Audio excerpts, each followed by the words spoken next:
2025-ci ili bir cümlə ilə ifadə etsəydiniz nə deyərdiniz? Keçmişi arxada qoyub yeni başlanğıclara başlanılan bir il deyərdim. Sağ ol.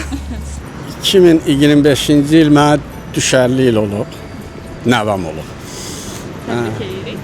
Bu 2026-cı ildə düşərli il olsun. Sizə də xoşbəxtlik arzulayıram. Çox sağ olun. 2025-ci il bizim üçün gözəl oldu. Gözəl nailiyyətlər, gözəl uğurlar qazandıq. Hər şey yaxşı oldu. Və bir də ki, vurğulayıram ki, yəni kimisə arzusu varsa, yəni bu üzümüzə gələn ildə yəni yerinə yetirsin. Allah yəni bütün arzuları yerinə yetirsin. Allah hər kəsə can sağlığı versin. Allah şəhidlərimizi rəhmət eləsin. Ruhları şad olsun. Sözüm bu qədər. Nə deyərdim? Onu deyərdim ki, bala, o keçən ilimiz düzdür, elə enişli yoxuşlu olub ayımız, günümüz, ilimiz. Bax elə keçib. Düzdür, xoş günlərimiz də olub. Onu heç vaxt danmaq olmaz.